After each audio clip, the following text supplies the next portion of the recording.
Why is it that everything that we get from you is yes, no, or I don't know? I don't know. What are you gonna say tomorrow when I say we got your hair with the body? Look at all that on your head. You don't think nothing fell out? It did. Your hair is there. Your hair is there, man. When Lauren Giddings, a recent graduate from law school, goes missing, the town of Macon, Georgia halts to a stop as her friends and family try desperately to find her.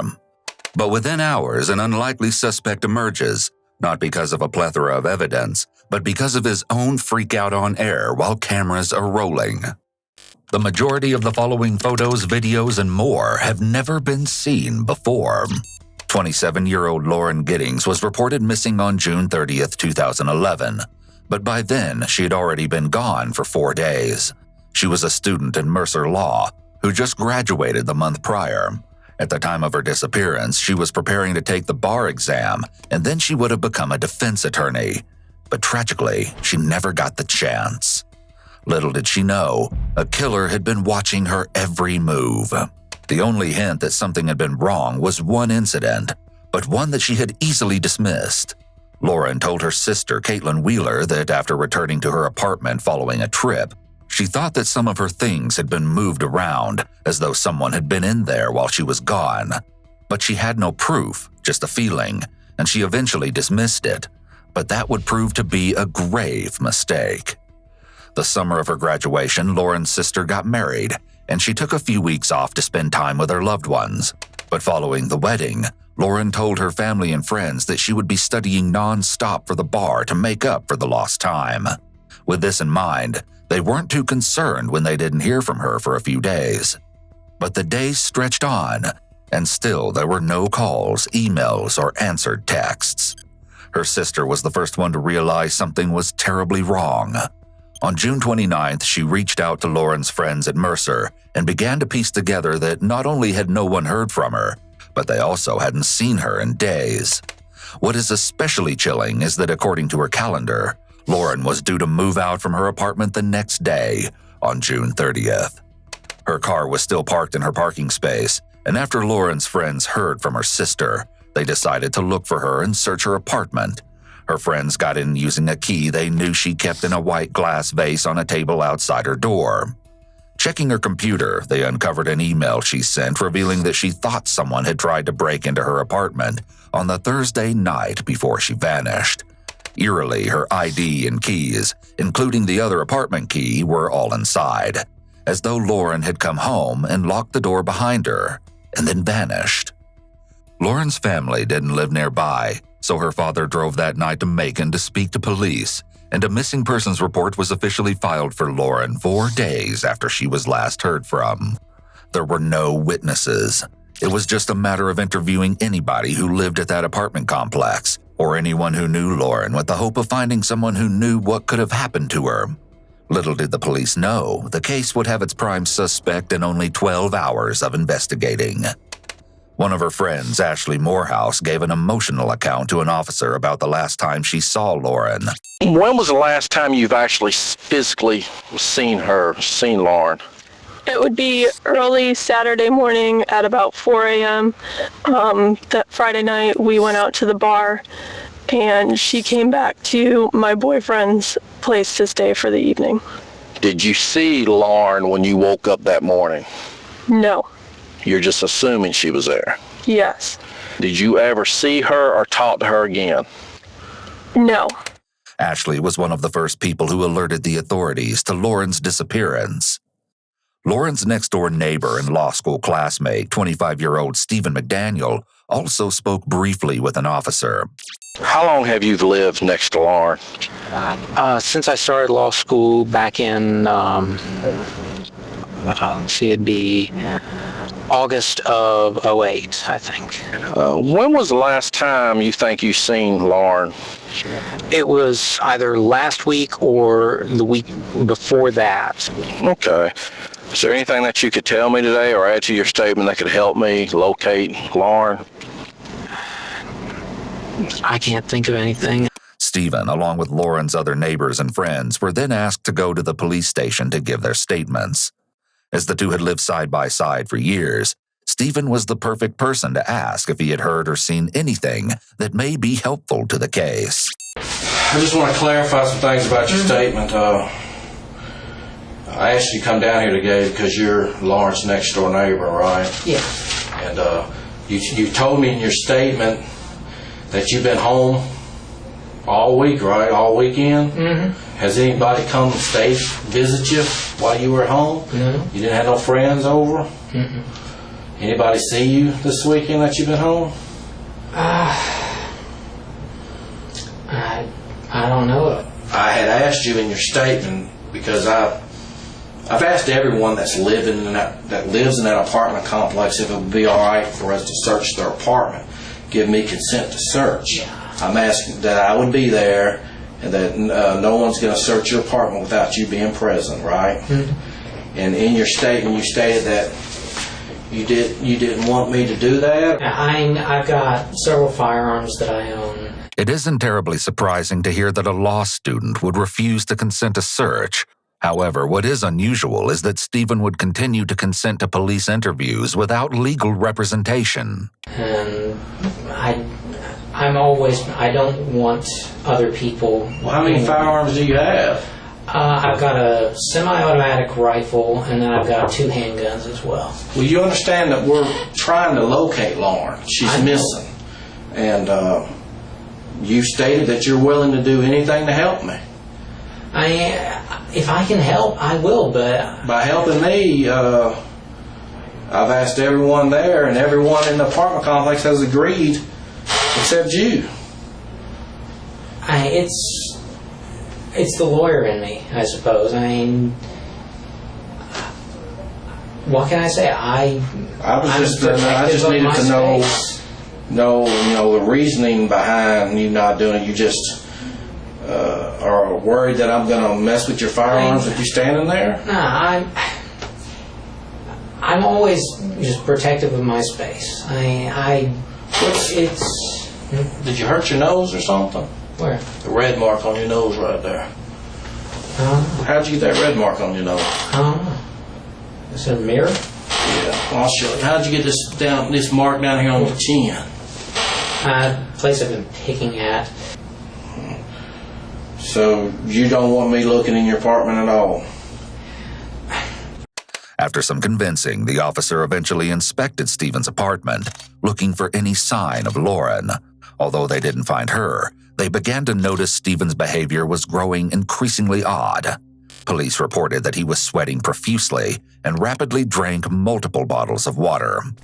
When someone encounters a threat and they go into fight or flight mode, they may experience a dry mouth as well as an increase in sweating. In fight or flight, the body shifts fluids from one part of the body, like the mouth, to other parts of the body, such as sweat glands. The police continued to comb through the neighboring apartments, and Stephen hung around the entire time. This was fairly unusual, as there were only a few reasons why Stephen would stay near the apartments all day. Maybe he was bored and had nothing else to do, but maybe he had another, more sinister reason to see if the police uncovered anything incriminating. In some cases, the perpetrator remains close to the investigation process due to an obsession, either with the victim or with the crime itself. They may at times enjoy the attention the case is receiving, so they stay close to observe the outcomes of their horrific actions. Observing all the attention the case is receiving also often makes the perpetrator feel important, especially if there's some sort of obsession at play. Later, Stephen would claim that he'd been told by the authorities that his apartment wasn't released yet, so he couldn't stay there, but also that he couldn't leave the area. This is just the beginning of a series of well-thought-out contradictions. Either way, it was during this time that he was approached by a reporter who asked him about Lauren. Allegedly, Stephen also commented to other reporters in the area that he wished he'd given Lauren one of his guns so that she could have potentially protected herself. Yeah, Lauren was my neighbor. We're just trying to find out where she is at this point. No one has seen her since Saturday. The last time anyone heard from her was an email that she sent out, and no one's heard from her since. What kind of person was she? What did you see? She's as nice as can be. Very personable, very much a people person. Do you know anybody any enemies she might have had, somebody that might want to hurt her? No, we don't know where she is. The only thing we can think is that maybe she went out running and someone snatched her. It's notable that Stephen speaks mostly using we as the pronoun instead of I. This can be a red flag that the person talking doesn't want the focus to be on them. He may not want to single himself out in any way or draw attention to himself, so it feels safer to keep himself lumped in with the group. Because we went over. One of her friends had a key. We went inside and tried to see if there was anything amiss, but she had a door jamb that was sitting right by it, so there was no sign that anyone broke in. What about in the parking lot area? I know they've been doing a lot of. I think that's where they have recovered the body or whatever they recovered from there. Body. This is the exact moment, caught on camera, that Stephen learns Lauren's body has been found, or rather, part of it. Note that Stephen repeats the word body, perhaps trying to buy himself more time to think.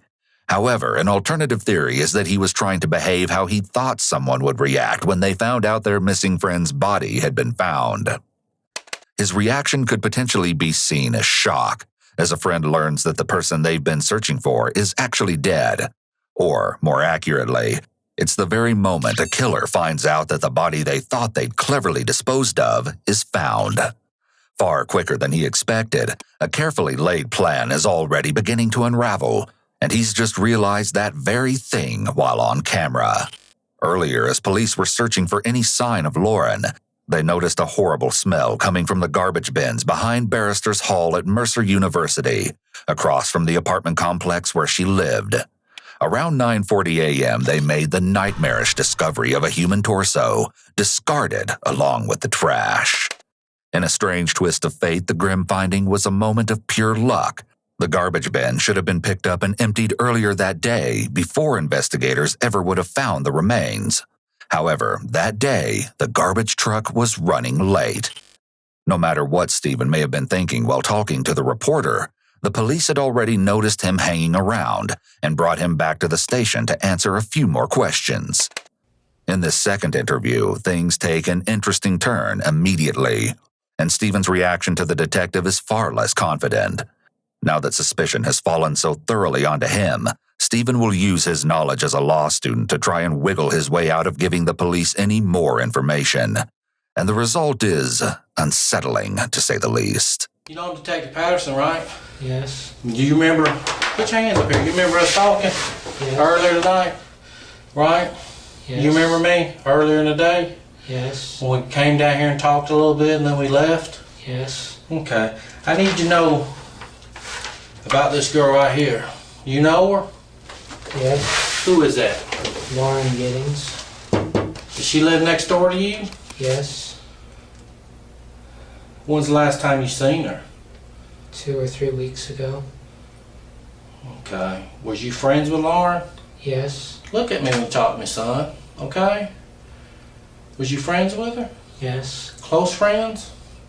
We were good. I mean, y'all were friends, right? Both of Yes. y'all were law students. You're studying to be an attorney, right? Yes. What kind of law do you want to go into? Criminal law? Yes. Is that what you want to do for a living? Yes. Okay. You'll notice that there's been a distinct shift in Stephen's behavior. During the first interview, when he refused the search of his apartment, Stephen gave a lengthy explanation and talked openly with the detective about the types of firearms he owned. He used frequent hand gestures and appeared to believe he could just talk his way out of the search. The detectives would have noted his behavior during that first interview, when there was less pressure on him as his baseline, essentially how he acts when he is telling the truth. When someone's behavior changes significantly during an interrogation, detectives will see this as a red flag for possible deception. It doesn't always mean that the suspect is guilty of the crime, but there is a reason for this shift in behavior, and detectives will try to figure out what it is. If Stephen was consistent in only giving one-word answers and used a monotone voice across both interviews, his odd behavior could have been written off as normal for him. It could have been just part of his personality or how he speaks. However, the significant deviation from his baseline behavior is a red flag. Something, possibly fear of being caught, has triggered him to act completely differently from how he was earlier. Are you almost finished? Yes. Okay, so you don't have too much more to do, right? No. All right. Are you going to stay here in Macon? I don't know. Did you used to work at the district attorney's office in Macon? Yes. Was you on the prosecutor side or the defense side? Prosecutor. So you were on our side. Yes. Stephen had worked in the DA's office before graduating from law school just 1 month earlier, at the same time as Lauren. At this point, he's not yet taken the bar exam. Stephen may be deliberately answering with one-word answers because it's safer, and he wants to avoid giving unnecessary or possibly incriminating information that could be used against him later. However, part of the reason for his short responses could be due to the type of questions he's being asked. The detective is using closed-ended questions, which often limits what the other person can say. The detective may have been able to get Stephen to talk more if he'd asked open-ended questions, such as, what was your relationship like with Lauren? What did you and Lauren like to do together? What was your last interaction with her like? With these types of questions, it's difficult for a suspect to just say yes or no. While closed-ended questions can be helpful when police are trying to find out specific facts, open-ended questions are better when trying to gather information, such as here. And you lived next to Lauren for a long time? Yes. Okay. Do you know where she's at tonight? No. No. Have you ever seen her with that dress on? No. What is most interesting is the question of why is he still talking with investigators at this point. Clearly, he understands how to invoke his right to remain silent, and yet, he doesn't. You have no idea where she's at? No. The detective emphasizes these questions by invading Stephen's personal space and raising the picture of Lauren. This is an attempt to elicit empathy from Stephen, as it's hard to look into the face of someone if you've hurt them. At first, the detective may have been attempting to build rapport by sitting close and acting a bit buddy-buddy with him, such as patting Stephen on the shoulder, but this evolves into not allowing him to physically escape from his direct scrutiny. Still, Stephen doesn't shrink away. Most people would be quite uncomfortable with someone unfamiliar that close. However, it's important to remember when interpreting any of his behavior or actions that Stephen is likely familiar with typical police techniques. What do you think happened to her? I don't know. Do you even care that no one can find her? Yes. I mean, I don't know, do you? Yes. He may believe that police have no real evidence tying him to Lauren's disappearance, so as long as he appears at least somewhat cooperative, he will be in the clear. However, when a suspect only provides one-word answers, detectives usually see this as the person being guarded, which is a red flag for deception. Stephen's answer here is a stark contrast to earlier in the day, only about 6 hours before, when he told the reporter that he thought Lauren could have been snatched. The only thing we can think is that maybe she went out running and someone snatched her. Notice that when the officer is talking to him, Stephen maintains that intense eye contact he had with the reporter, checking to see if he's being believed. Though it's clear suspicion has fallen heavily onto Stephen, he isn't the only person police interviewed. They also spoke to David Van Diver, Lauren's boyfriend. Yes, sir. This is your girlfriend. I understand. Okay. Because we can't find her. Okay? Okay. And we found a body. We don't know if it's her or not. I just heard that. This Okay. coworker told me on the way down. All right. So I need your help. You've got it. Well, somebody knows something. Now I'm asking you, do you know anybody that she might been seeing besides you? This is commonly called the wedge driving.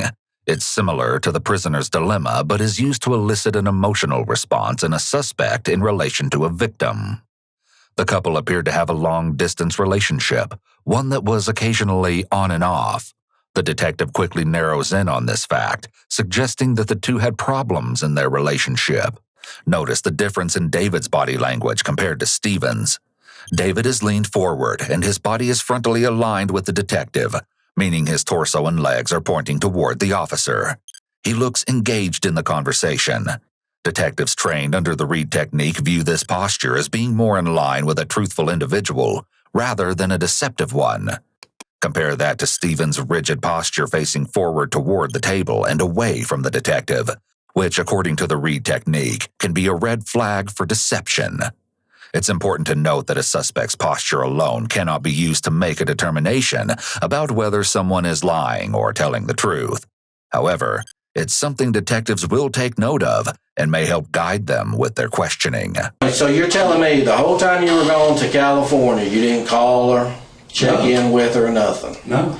Then you land in Atlanta and just go back to your apartment or house, wherever you live in Atlanta, and you didn't even call her and tell her you were home or anything? No, if you look at the email she sent me Saturday night, and this has been, you're talking about me not being married and all this stuff, when girls start to talk about commitment stuff, the email she sent me at 10:13 Saturday night started off, I literally read it while I was in the rental car, and I saw the first line. It goes, I just had an uncomfortable or awkward conversation with Garen, and I thought it was going to lead into a whole, he wants to know when y'all are getting married, stuff like that. So I just put it down. I'm just like, I'm not ready for that, and I put the phone down. Do you have a key to her apartment? No, sir. No, sir. In fact, there was a running joke, if you will, that I came down here, I think it was summer of 2010, give or take. There was some band thing she wanted me to come down for. Came down, we all went out, had a great time. We got separated walking back, and she got back to her apartment before I did, and I banged on the door, and she was asleep. And and the joke was, apparently I was the only one of her friends that did not know where that key was. I know where it is now. Well, where back to is it Atlanta. now? Where's the key? She keeps the key right there on the, it's a round table, if I recall, patio furniture. It's like a little ceramic thing. And you don't know anybody that might want to harm her? No, sir.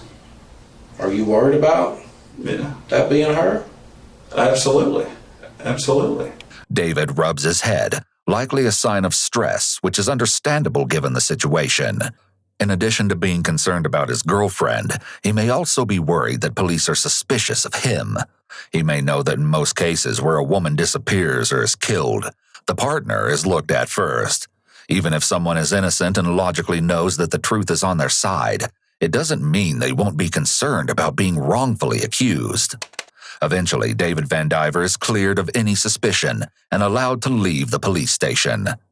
Stephen, on the other hand, has only managed to make himself appear more suspicious. The detective now reveals some of the reasons that they're focusing their attention on him. You said you didn't have any other cars, right? Right. Well, why would everybody you went to school with for the last 3 and 4 years said that you own another car other than that Geo Prism? Everybody I've talked to, all your friends you were in school with, people that you worked at the district attorney's office with said you have other cars other than that car. And you're going to sit here today and tell me you don't have another car?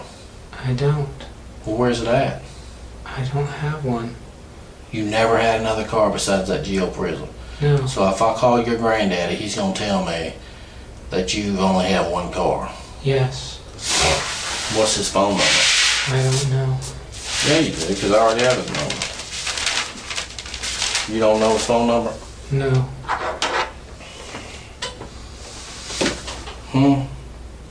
I mean, you seriously can't help us out? His number is in my cell phone.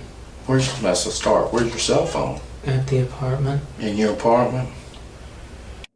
One of the reasons the detectives are pressing Stephen about having another car is the security footage caught outside the apartment building where he and Lauren lived.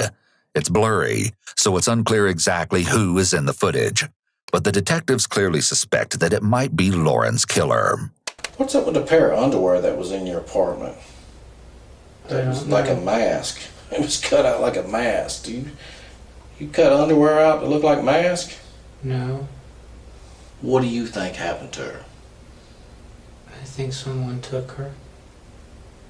Now, when confronted, Stephen gives the same answer he told the reporter earlier, but his voice has shifted dramatically into a flat tone, devoid of all emotion.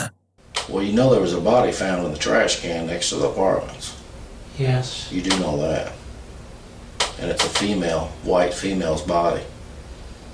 Right there. next to y'all's apartment, feet within from her apartment. We don't know 100% sure it's Lauren, but we're pretty confident it is. I mean, who would do something to somebody and throw them in a trash can?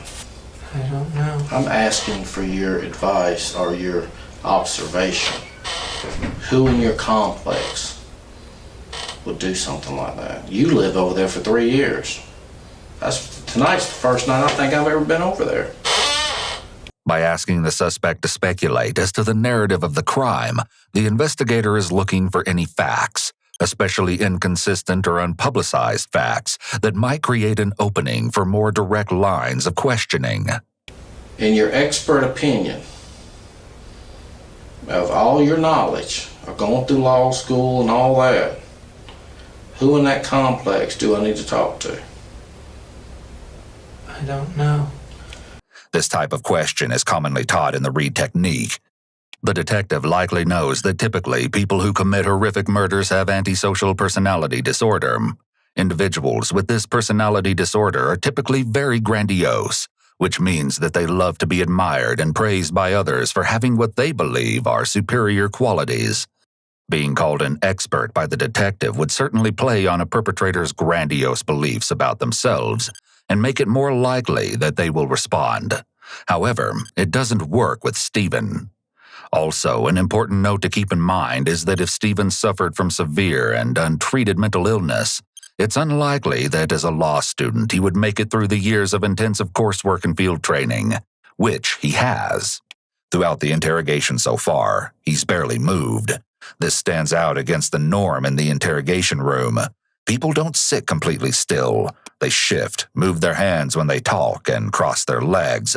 He may be trying to not give them anything to use against him, but in the process, he's looking more suspicious. Now, why are you acting like this? I need to know. Why all of a sudden you're acting like this? I don't understand. Okay. Earlier today, we sat here and talked. But now you're acting like you don't know what's going on. I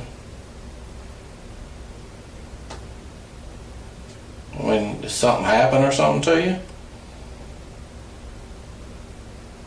I mean, why are you shutting down? Why are you not talking to me? I don't know. You don't know? Are you scared? No. I mean, you're not scared, are you? No. Since Stephen's shift in behavior has been so abrupt, the police decide to speak to one of his friends, David Whitmire, to get a better understanding of who Stephen is. David lived across the street from the apartment complex where Lauren and Stephen lived, and also attended the same classes, so he knows them both. Did you know this Lauren's next door neighbor, Stephen McDaniel? Very well. Notice again how David Whitmire's body is angled toward the detective, just like Lauren's boyfriend, David Van Diver, was, which is noticeably different than how Stephen has been sitting. You know, Stephen could stay in there a long time and not come back out. And I would like... Just stay in his house, his apartment for days? Yeah. And I would say, you know, and I don't know, like adopting a puppy or something, I'd say, Stephen, and I also didn't always want to eat alone, so I'd say, let's go down to 5 guys. All this information does is tell investigators that Stephen was likely a loner and possibly a recluse. This is important information for detectives because oftentimes individuals who commit these horrific murders are socially isolated. It also means that he was probably home at the time that Lauren was attacked. According to her friends, because Stephen was a bit of an outsider, Lauren went out of her way to be nice to him, even though she apparently found him a bit strange. Since none of his tactics are working so far, the detective tries something new, attempting to be more aggressive in the hopes this will get Stephen to say something besides, "I don't know." He brings up Lauren's mother and asks what he should tell her about her daughter's disappearance. And you want me to sit there and tell him that you don't know? Is that what you want me to tell him? Because you're all over the news. You sure stood out there and ran your mouth to the news media. But now you're going to get out here and you don't know. You know. You're just a sorry piece of shit. By shifting to a more aggressive stance, it's apparent that the Reed method is not working. This also signifies that the investigator has lost control of the interrogation.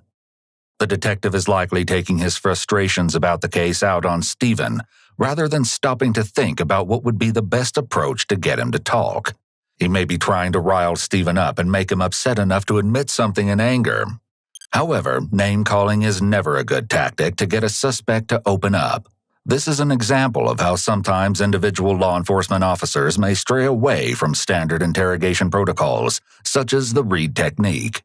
In fact, the Reed technique teaches that the interviewer should remain a neutral and objective fact-finder, which clearly isn't the case here. The desperation on the part of the detective could also backfire, because it may show Stephen that his act is working, and the investigators are getting desperate. For half an hour, the first detective struggles to get any response from Stephen, so another officer enters the room to change up the dynamic. Why would you not be honest with me?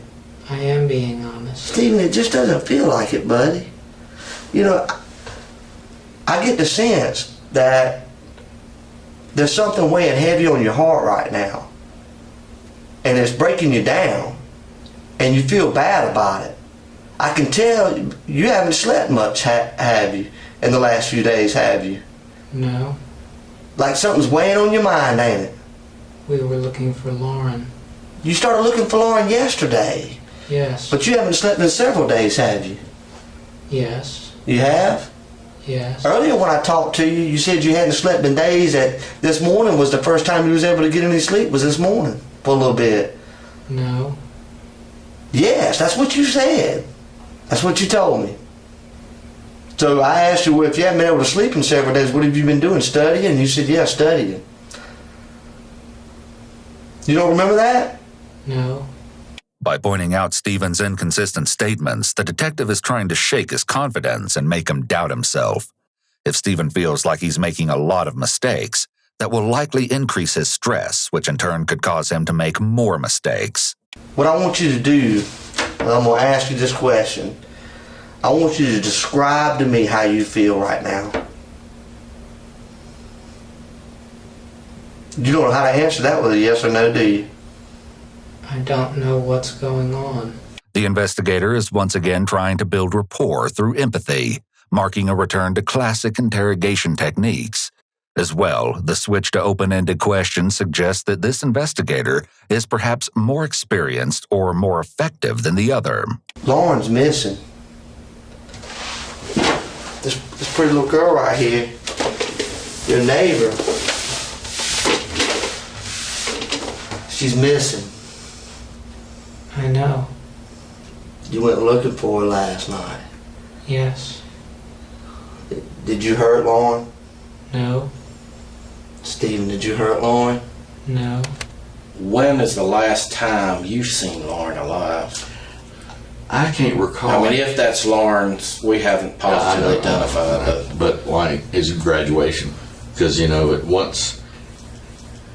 once it was all over with, then we didn't like. And that was in May that was 2011. So you hadn't seen her like around the apartment complex, coming and going, or anything like that? No, but I would, from time to time, I would ask. I'd notice her car was either gone or in a different parking place. This is an example of how deception indicators should not be relied on by themselves and should only be interpreted in the context of the situation. David answers, "I can't recall." This could be considered a selective memory statement, which can be a tell for deception.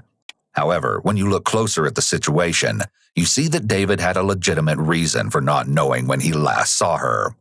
They were not close friends and didn't really keep in touch after graduation. It's only a red flag for deception if the person being questioned doesn't have a reasonable explanation not to remember. Actually, I kept up with them a lot because I had to always walk I had to look at everybody's car and everybody's apartment as I walked to class. So I kept up too. But I would ask him, what's Lauren doing? And, generally it were nondescript responses about, well, I think she went out of town, or I think this. Did Stephen ever tell you, what his relationship was with Lauren? He never said that, referred to her as his girlfriend or anything. He just That's his neighbor and a classmate? Or? Yeah, that was it. I didn't presume anything, and Lauren had a long-term steady boyfriend. You have another vehicle. No, I don't. So your grandfather's a liar. Is that what you're saying? You're calling your grandfather a liar. I just talked to him, and he said you own another car. I don't. Stephen, we're telling way too many lies in here. So you're telling me they're lying? You're willing to tell me that you're a virgin and that you told me you jack off the porn on the internet, but you don't want to admit to having another car? That makes me think you got something to hide, Stephen. That concerns me. You tell me things that most people wouldn't tell somebody else, but yet you lie about something simple. Why are you trying to hide that you have another car? What's the big deal? I don't have. I got 3 cars. You do. No, I don't. It's not at your house. What happened to it? I've never had another car. That's the only car you ever had in Macon? Yes. Okay, let me go talk to him again, because that's not what he's saying. The footage would turn out not to be the linchpin needed to solve this case, as it doesn't actually capture any evidence used to narrow down Lauren's killer. Instead, it's the killer's own oversights which will catch them up in the end. Stephen,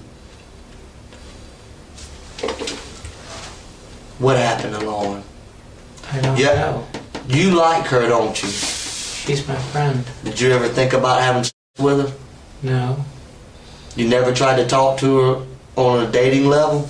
No. Let me go talk. They got his grandfather. Let me go talk, make sure that he owns another car, because he's telling us he doesn't.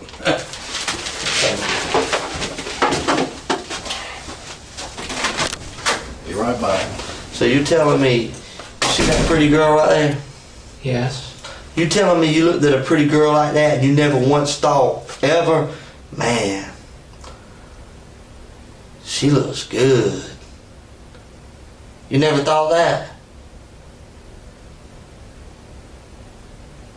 I don't understand.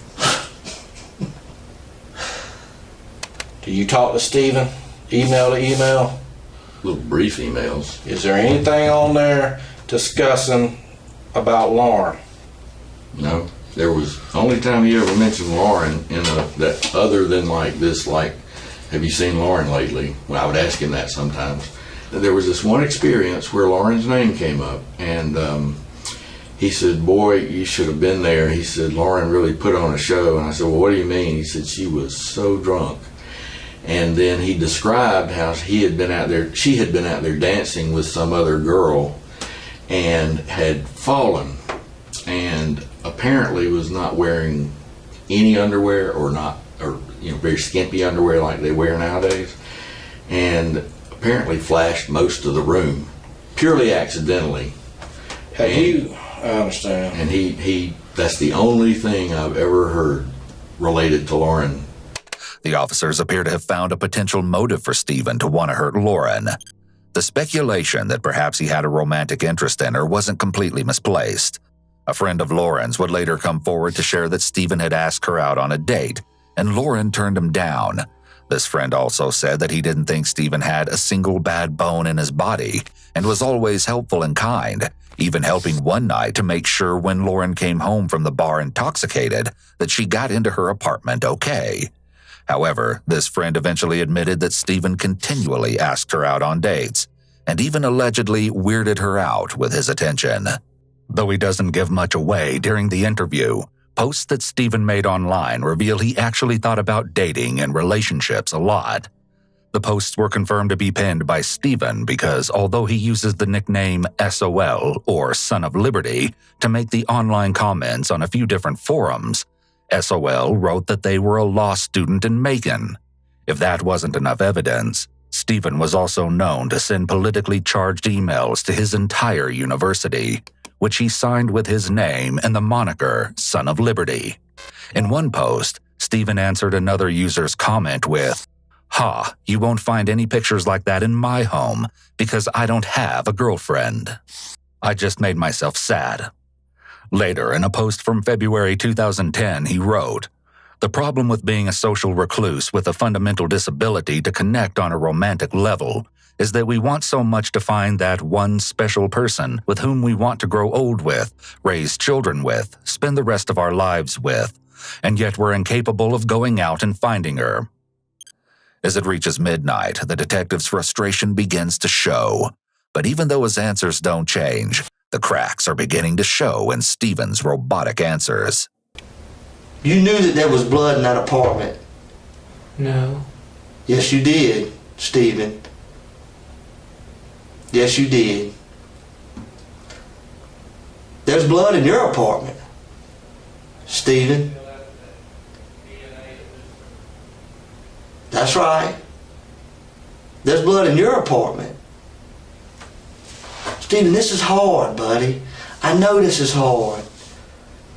And I can tell it's on you. You want to let it go. There's blood in your apartment, Stephen. You didn't get it all up. It didn't all come off. You scrubbed and you wiped. But we can tell that. Don't you watch CSI? Yeah, we know it.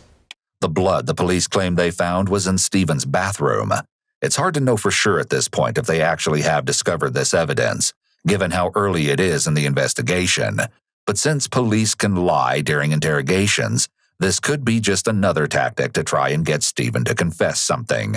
Is there a chance?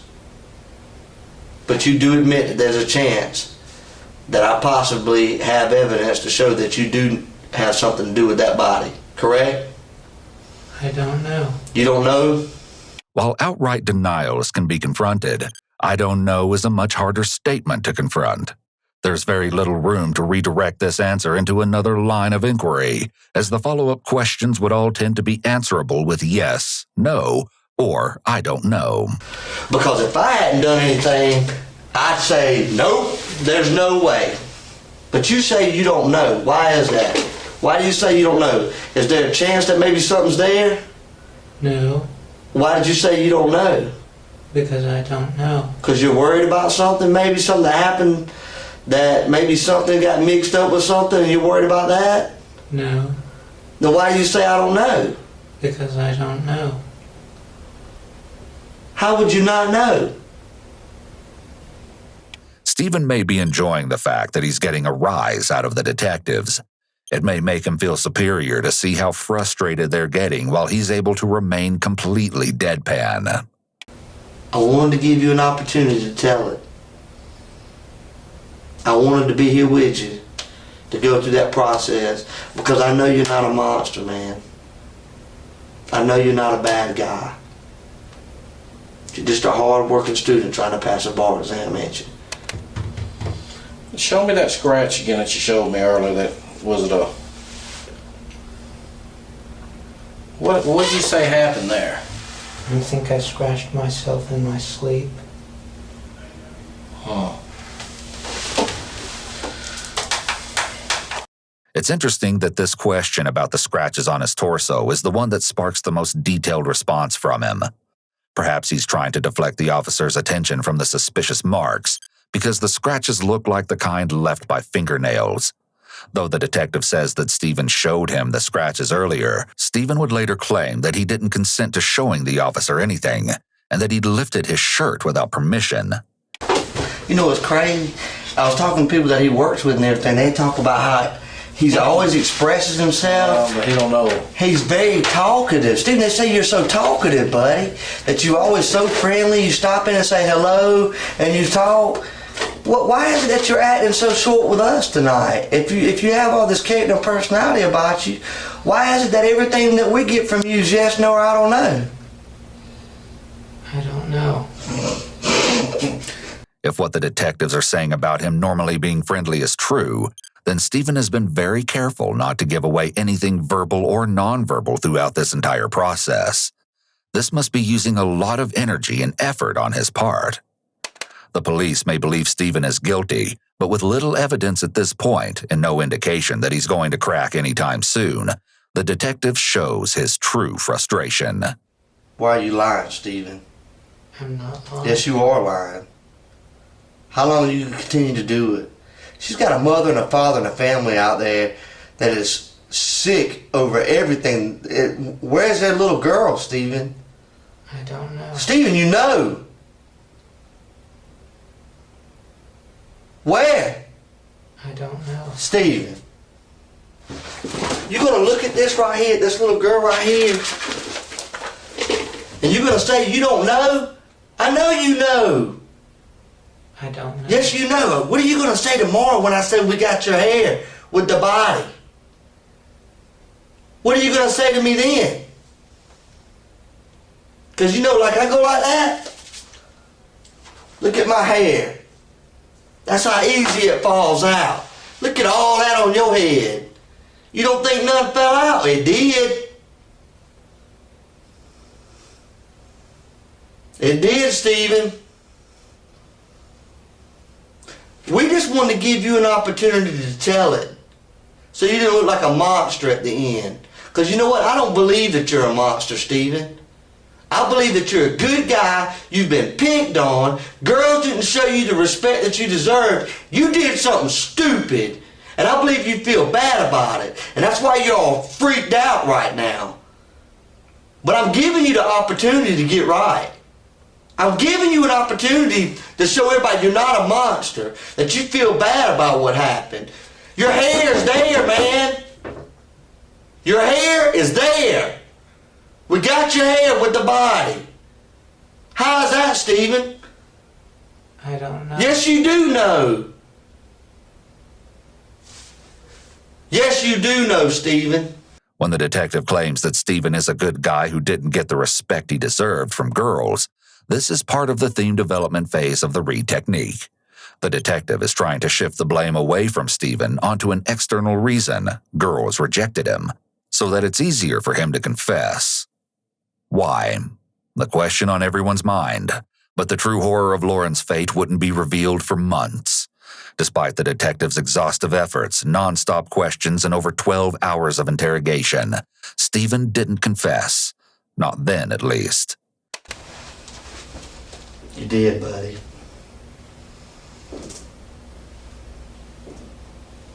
You hurt her, Stephen. No, I didn't. Yeah, you did. Why won't you tell me, Stephen? I didn't do it.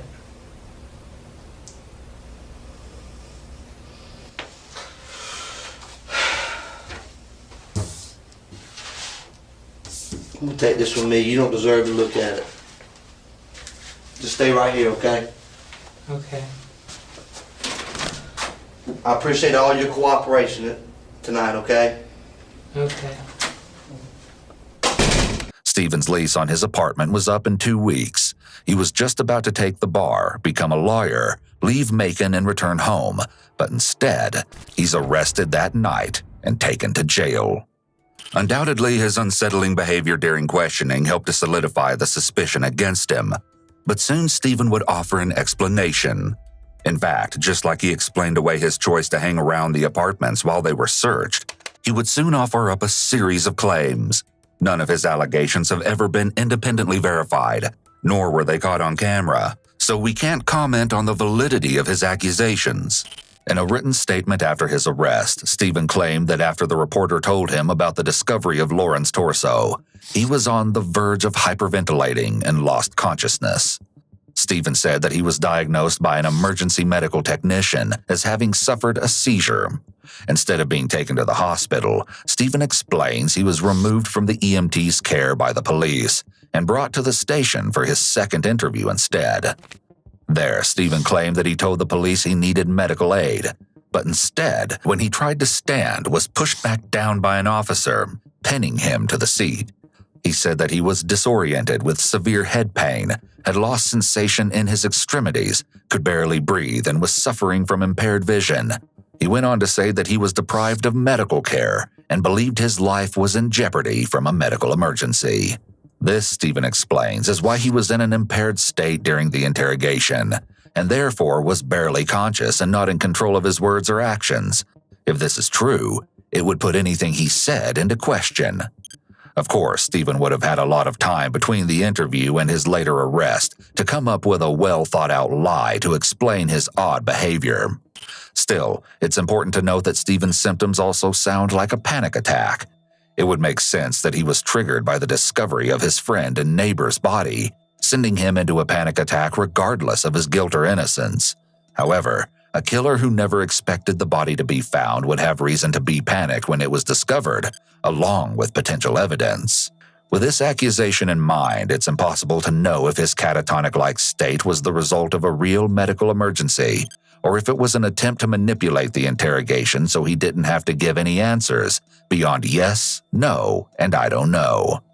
As a law student studying criminal law, Stephen would know just what kind of information the officers would be trying to pry out of him, and exactly how to avoid giving anything away. Within this statement, Stephen shows just how deeply he understands the law, writing that when police and prosecutors can only obtain evidence and convictions by violating people's rights and testifying falsely, and when courts ratify such misconduct by the refusal to exclude evidence when the testimony of police, true or false, unmistakably shows that a fundamental right has been violated, the entire system of criminal justice becomes a sham. Finally, he ended the statement with, "My words may go unheeded, but the truth in them will remain, even if no one listens. Who will guard the guards themselves?" However, contradicting Stephen's allegations of being mistreated, an officer wrote in their own statement that though pale and zombie-like, he was offered food and water or anything else he needed, but he said no and mostly just stared into space. In this case, it appears to be his word against the officers. Soon after Stephen's arrest, troubling evidence was uncovered that solidified the police's suspicion. An ex-roommate of Stephen's during his undergrad came forward and told police that when he knew him, Stephen would often ask people how they would commit the perfect murder, starting all the way back in 2007. He would then share his own ideas on how to commit the perfect murder, including wearing shoes that were too small, cutting his hair, and using things such as chloroform to subdue a victim, specifically a female victim, and use chemicals to get rid of the smell of the body. He would then drag the body to a bathroom, since tile and linoleum was easy to clean, and cut up the body in the bathtub. Finally, he would place the body parts in black plastic bags, hide them among his laundry, and sneak them out of the apartment or house so he could distribute them over a large area. Remember these specific details and the fact that Stephen was discussing this 4 years before Lauren was killed, because all of this becomes sickeningly relevant later. Understandably, the roommate was a bit disturbed and would joke that he needed to lock his doors at night, to which Stephen replied that it wouldn't matter since he would pick the lock, rush in, and chloroform him. People who knew him reported that he had a history of breaking and entering, including stealing small items from other people's rooms and apartments. If you recall, Lauren believed that someone had been in her apartment but didn't have any proof. She was likely right, but didn't know that it had probably been Stephen. Another person who knew Stephen during his undergrad told the police about his plan to commit the perfect murder. He said that when he discussed it, he spoke with intense passion and added that Stephen would always say there were 2 ways to become famous: be a movie star or a murderer. Could this be the reason Stephen couldn't help himself and spoke to the reporter knowing that he was the one who committed the crime? Had he been seeking fame, or at least his 15 minutes? The fact that Stephen titled his plan The Perfect Murder is another indication of his grandiosity, along with his talk of fame, as it seems he had the desire to be known by others. People who are narcissistic and grandiose often have a very fragile sense of self and low self-esteem at their core. They compensate for this by adopting a totally opposite manner of interacting in their environment: grandiosity and narcissism. It's possible that Stephen always felt ignored or invisible to others. We know he was isolative and he admitted to not having intimate relationships. It's possible that Stephen craved attention, and this, in combination with some likely built-up anger and frustration, led him to develop a desire for notoriety. In other words, he likely knew that being a movie star was not in the cards for him. We can tell by his poor performance in the interrogation room and when speaking to the news reporter. So Stephen may have decided that being a murderer was the option that could give him the attention he craved for so long. Stephen even expanded on these thoughts, stating to this person that all serial killers had full control over the situation and every person's life they touched. He believed that Stephen wanted total power over someone else. and that it was this want which fueled most of his actions. Often individuals with narcissistic traits feel a need to have control over others. They feel this is a defense against receiving a narcissistic injury or a wound to their ego if they're able to keep others under control.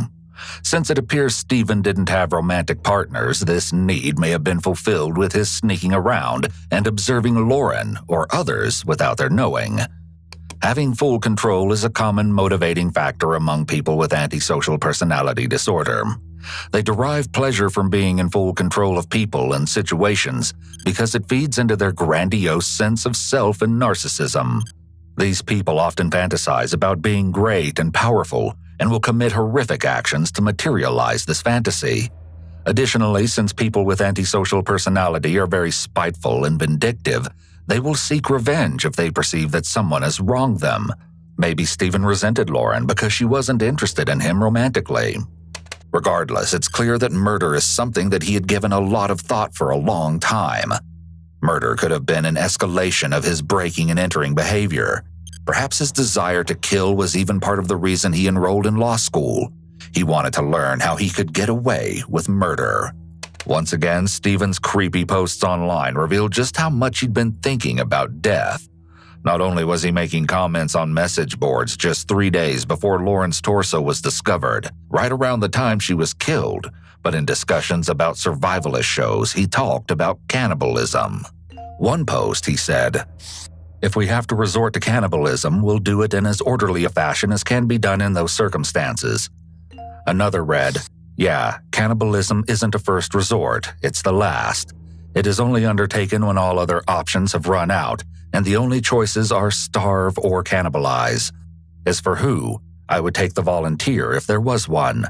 If not, I'd take a look around, pick out the people who are least likely to survive much longer, and have them draw straws. Short straw dies. Everyone else lives. Supposedly, human flesh tastes most like ham." He expanded on these chilling thoughts, writing, "It seems the last few posts seem to have forgotten that the scenario is eat human or starve. You're bickering about the buildup of fat-soluble toxins and such, when you should only be asking yourself, would I eat another person in order to keep alive because no other source of food existed? If you're too worried about getting a disease, then don't eat and starve to death. If you aren't that worried, then eat the dead body." His other comments about the survivalist show also include a post stating, "Despite how Discovery is portraying it, I'd rather have a global epidemic that wipes out most of humanity than some other disaster scenarios that exist." As well as disaster scenarios where Stephen wrote, "If you fall behind, you get left behind." In a chat room discussing horror movies, he wrote, "Grotesque didn't make me cringe. It was just, driving nails through a man's testicles, cutting off a woman's nipples with a pair of scissors, severing fingers and making a necklace out of them. None of that does anything for me. It was fairly good imagery, but it failed to resonate with me. Yes, I can watch a man disemboweling himself by crawling across a room while his intestines are clamped to a hook and not feel even the slightest disgust. I am that desensitized to gore and torture." It also appears that Stephen often talked hypothetically about how he would try to get away with murder, not only to those who knew him, but online as well. In one post, he spoke about what he might do after committing the act. He claimed that he would sit on the ground and just rock back and forward on the ground, eyes wide and blank. He wrote, "I'd remain in this state for at least a day. No talking, no communication, blank, unfocused stares. I do not fall asleep either. Eventually, when some new stimulus is introduced, a family member I haven't seen, a picture of my brother or something like that, I shake my head from side to side, blink rapidly, and look around in a panicked manner, asking where I am, what's going on, if my family is okay, why I'm there. And when they ask, I'd say I had no memory of anything. They'll probably initiate charges, at which point the family will need to get a lawyer to argue that I had no knowledge of my actions and were not acting of my own volition when I acted. Keep the story consistent, and whenever I'm asked about what happened, I look down and put a sad look on your face, relating what I was told happened, as you have no memory of it. I might end up institutionalized for a while so they can try to figure out what caused the blackout. But if I stuck to the story, it's doubtful I'd end up in prison. He ends his post with, "Of course, this is all hypothetical." Sounds unnervingly familiar, doesn't it? With all of this in mind, it's apparent that he contemplated an insanity or lack of capacity defense at some point before Lauren's death. In law school, students learn about excuse and non-culpability defenses, and his thought pattern generally follows along the same lines as a Manhattan defense. Under the Manhattan rule is generally adopted in various forms by many states. To be found not guilty by reason of insanity, the defendant must be laboring under such a defective reason from disease of the mind as to not know the nature and quality of the act he was doing, or if he did know it, that he did not know what he was doing was wrong. Georgia has slightly modified the rule with the addition of a possible verdict of guilty but mentally ill. Stephen may have attempted to establish this sort of defense when he claimed his odd interrogation behavior was possibly related to a seizure. He did his best to push this narrative passively with his yes, no, I don't know answers and strange behaviors in interrogation. Still, most attorneys would understand that this is not enough to meet the burden of proof for insanity or defect of reason. It appears that when Stephen realized neither of these arguments would work, he then used the statement to focus on trying to prove Fourth and Fifth Amendment violations. Stephen, I came got you tonight because they'd asked a few more questions. The interrogators attempt to question Stephen, but he throws a wrench in their plans. I have nothing to say without my attorney. You don't want to hear what we have? I want my attorney. Unlike the last time he was in front of the officers, Stephen invokes his right to an attorney, begging the question, why didn't he do this before?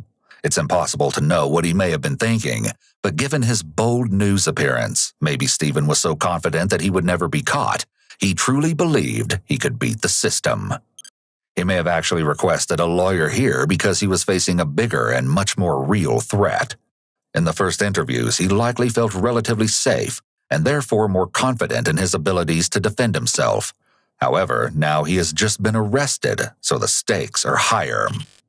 News sources would report that Stephen went to the police station voluntarily, but in a written statement he claimed that he submitted to the demands of the police when it came to him staying at the station and showing the officer the scratches on his body, claiming that, quote, "In neither instance was my consent a voluntary act.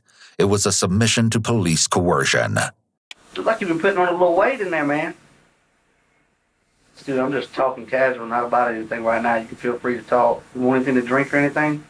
No. Even when the officer takes a more unique approach, talking about Stephen's beard that has been growing since he was arrested, he doesn't budge. I wish I could let mine grow out, but they won't let me have one working here, man. Has it reached that point where it started itching yet? See, if you don't feel comfortable with me talking, man, just let me know. I'm just trying to talk casual with you. I have nothing to say. Eventually, the police gave up and returned Stephen to his cell. At some point after his arrest, the police got a search warrant and took a sample of his hair, a buccal DNA swab, and fingernail scrapings from Stephen. This evidence would be used to seal his fate, but it wasn't the only evidence found, as much more disturbing things were soon discovered. During a more intensive search of Stephen's apartment, 2 keys were uncovered. Comparing one to Lauren's apartment key, it was found to be an identical match, meaning that Stephen had a key to her place without her knowledge. The second key was determined to be a master key for the entire apartment complex, which the apartment manager later identified as the one she thought she had lost 3 years earlier. But the keys weren't the only damning evidence found in Stephen's apartment, and soon investigators understood why he'd been so hesitant to let them in. They found a flash drive that belonged to Lauren, filled with hundreds of her photos, along with evidence that Stephen had been looking at her Facebook and LinkedIn pages. Beyond that, authorities uncovered a pair of Lauren's underwear in Stephen's apartment. As disturbing as all of this was, it was the discovery of a deleted video that really sealed his fate. Stephen had a wooden pole with a camera duct taped to one end. He used this contraption to record Lauren within her apartment from her window. The deleted video appeared to have been recorded the night she was murdered. In August 2011, after a month in jail, Stephen McDaniel was charged with the murder of Lauren Giddings. This wasn't the only thing Stephen was charged with, however.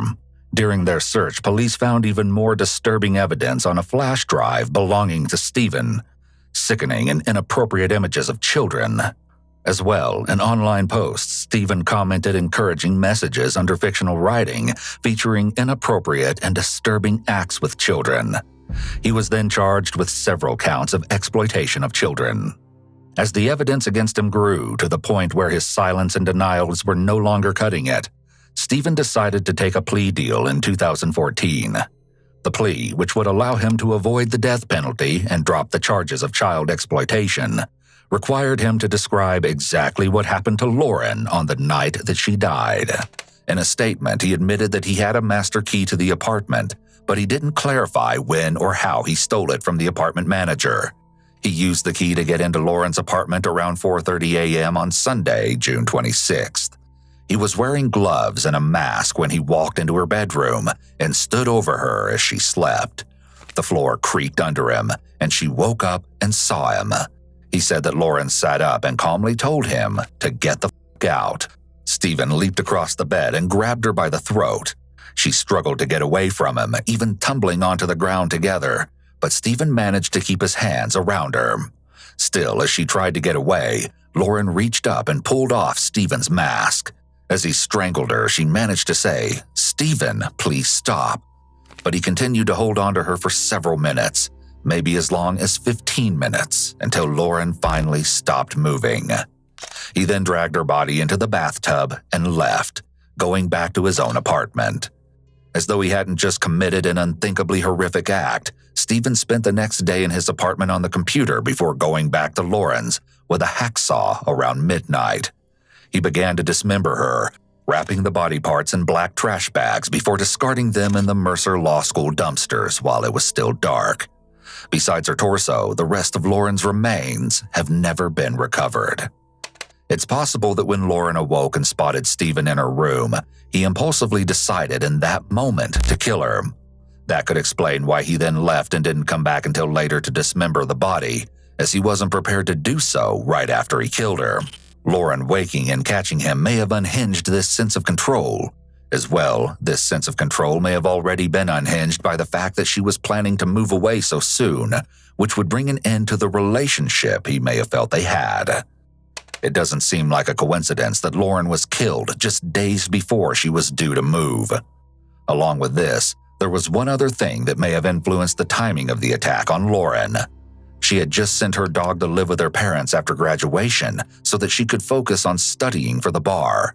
Stephen may not have wanted to break into her apartment if her dog was there, as barking would be a dead giveaway. He may have felt more comfortable after the dog was gone. To complete his efforts to hide the evidence, Stephen cut up the mask, gloves, and shirt he was wearing and flushed them down the toilet in his apartment. Many of these details are hauntingly familiar, except for the chloroform. It appears that Stephen executed his plan to carry out the perfect murder. Well, not so perfect actually, in the end. The cover of the hacksaw he used was found in his apartment, and the hacksaw itself was reportedly found in the maintenance room of the apartment building. Ironically, the officers were able to enter the maintenance room using the master key they found in Stephen's apartment. The hacksaw still had both dried blood and tissue on it. It eventually matched Lauren's DNA. Stephen also made sure to note in his statement that he never assaulted Lauren and that he still managed to attend his bar prep classes on the Tuesday and Wednesday after killing her. However, fellow law student David Whitmire contradicts this. There was a scheduled study group at the law college on Monday, June 27th, the day after Lauren was murdered, and Stephen missed it. Was he even at class last week? That's a good point. I tried to tell somebody and they wouldn't listen to me, but he missed Monday.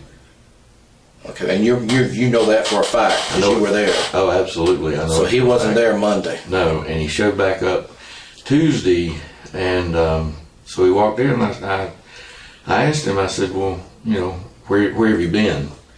And because he doesn't miss. And so and he said, well, he didn't feel good. He'd been sick. And I said, well, what were your symptoms? And he said, well, I didn't feel good. I had a scratchy throat. I said, "You have a fever?"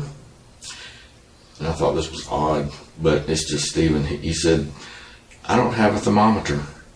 And I thought, there's not a 25-year-old single male in the United States that owns a thermometer. Yeah.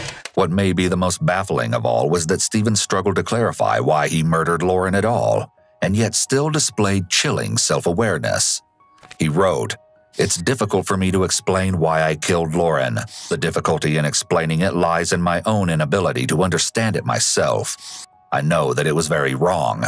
I'm not delusional or without morals or decency.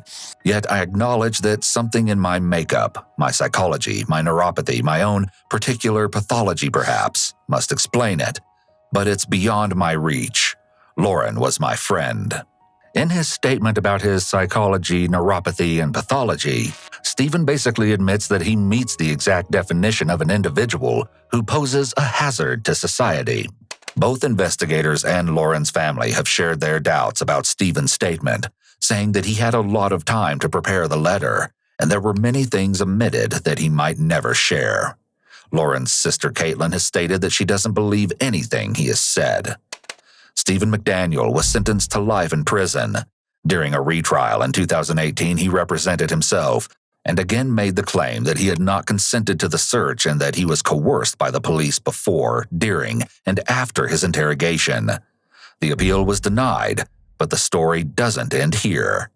As recently as May 2022, Stephen filed a habeas corpus petition, alleging that his imprisonment is unlawful because he had ineffective counsel when he first pled guilty.